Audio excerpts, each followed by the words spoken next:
So we'll start the discussion with the pop quiz, the weekly pop quiz. This was a pop quiz one, which was related to moles and acids.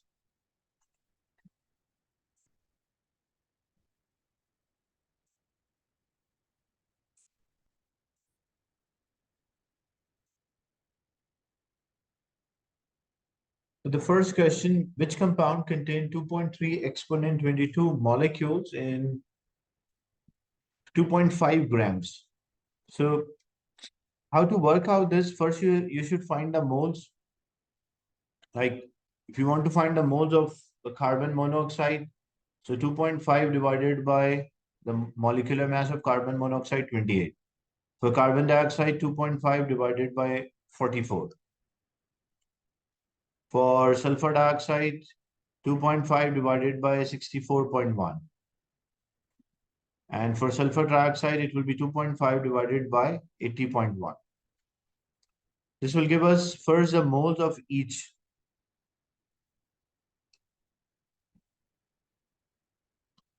So it will be 2.5 divided by 28. That's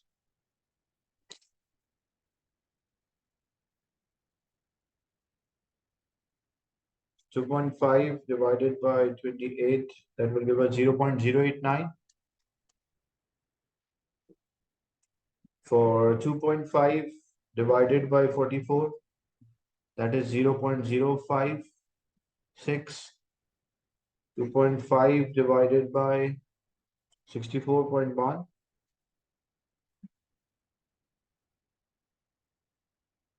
That is 0.039. And 2.5 divided by 80.1, that is 0.031. We got the moles of each. Okay. And after knowing the moles, we know 1 mole of any substance. This is a pop quiz one. I'll discuss the pop quizzes with you today. As we did like about 4 pop quizzes I shared with you. So I'll discuss each question. So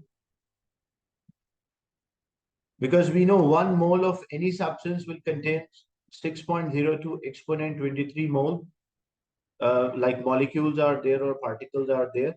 This is for 1 mole of any substance. So if we have this many moles, what we simply do, we'll multiply by Avogadro's constant to know the number of molecules. Because 1 mole of any substance, this many molecules will be there. So we multiply by 6.02 exponent 23, each of them. And when we multiply, which answer will give us 2.35 exponent 22? So this will give us 2.35 into 10 to the power 22. So that's why C will be the right answer. Is it clear? Discussion. So first we get the moles, and we know 1 mole of any substance, how many particles are there? That is 6.02 exponent 23, or Avogadro's number of the particles. And then we multiply the number of the moles which we have with the number of the Avogadro's constant. We'll get the total number of the molecules. So C, it matches with 2.35 exponent 23.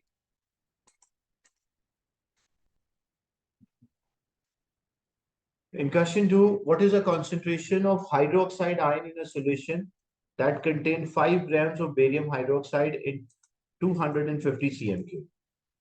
First, to get the concentration is moles divided by volume. But we need the concentration of hydroxide ion. So first what we'll do, we'll find the concentration of barium hydroxide, and the barium hydroxide, because 1 mole of a barium hydroxide contains 1 barium ion and it contains 2 hydroxide ions. So what we simply do at the last, like after finding the concentration of barium hydroxide, the concentration of the hydroxide will be double, because 1 barium hydroxide molecule gives us 2 hydroxide. So when we simplify this, first we get the concentration. How to work out the concentration? Concentration is moles divided by volume. How many moles are there? How to work out the moles? We have the mass and we have the molar mass. So first we work out the moles. Moles equal mass in gram divided by molar mass, which is 171.3. So this will be 5 divided by 171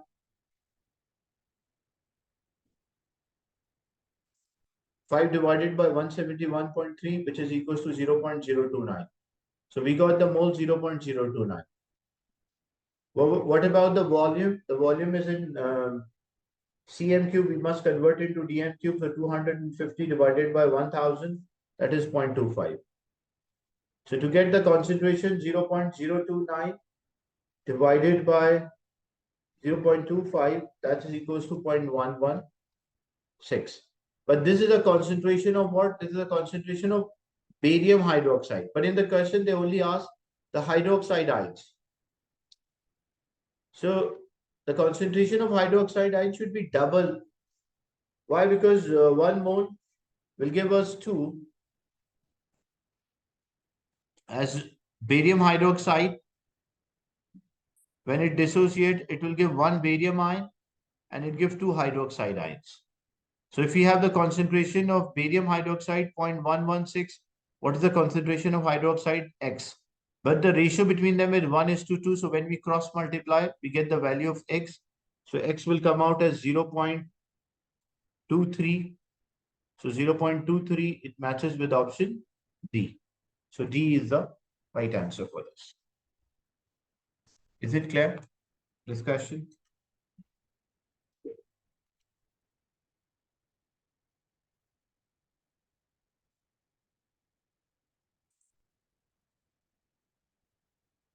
Moving on to the next question, a sample of 15 grams of vanadium react with 7.07 grams of oxygen. What is the formula of vanadium oxide? So we have vanadium, we have oxygen. What is the mass of vanadium, which is 15 in the question, and oxygen is 7.07. To work out the empirical formula, we divide by atomic mass. So vanadium is 50.9 and oxygen is 16. So 15 divided by 15.9.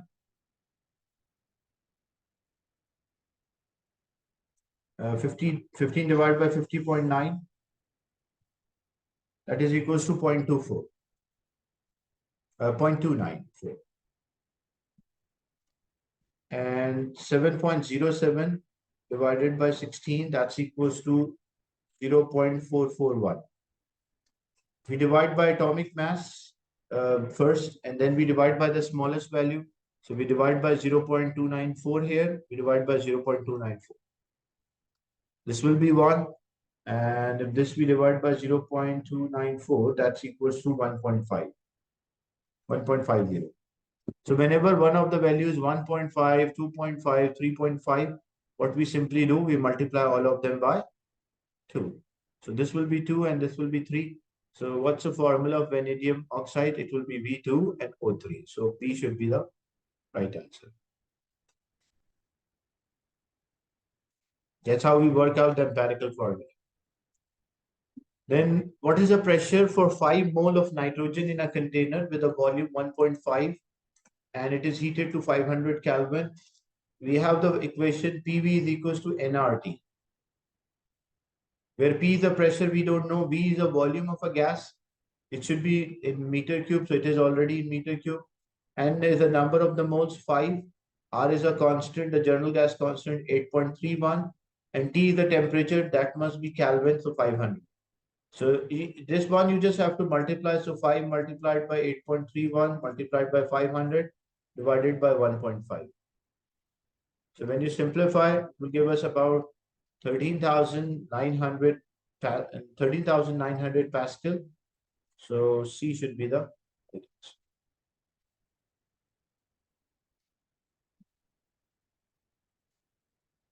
Which is the equation for a reaction of magnesium chloride solution with sodium hydroxide? So we need the equation for reaction between them. So when magnesium, first thing, the reaction between magnesium chloride. So what is the formula of magnesium chloride? Magnesium chloride is MgCl2. And sodium hydroxide solution, the formula is NaOH. And when they will form, it will form a magnesium hydroxide, and magnesium hydroxide, it is insoluble, like it is a solid which is formed. So if we write the equation, like example, magnesium chloride, which is a solution or aqueous, reacted with sodium hydroxide NaOH, which is also aqueous. As a result, it will form magnesium chloride MgCl2.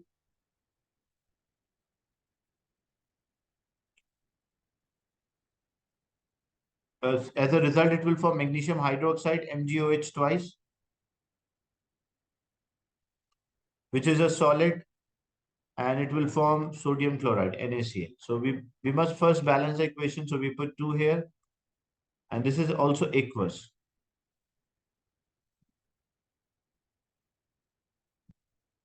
We put 2 here and 2, so this equation is balanced. Now, which one, like first two are the ionic equation, and the second two are the overall equation.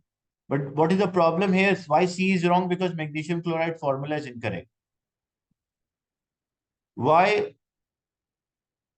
D? What is the mistake in D? The mistake in D is the state of magnesium hydroxide. That's not the right state. That's why D is also wrong. It is solid, not.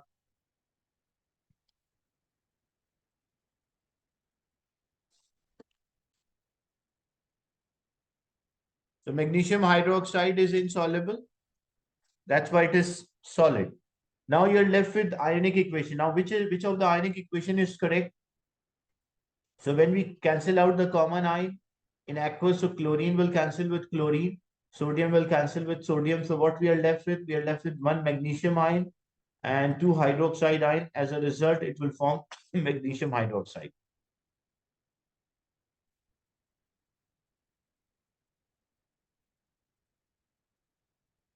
Magnesium hydroxide, magnesium oxide, these all are insoluble bases. Insoluble base means like it does not dissolve in water.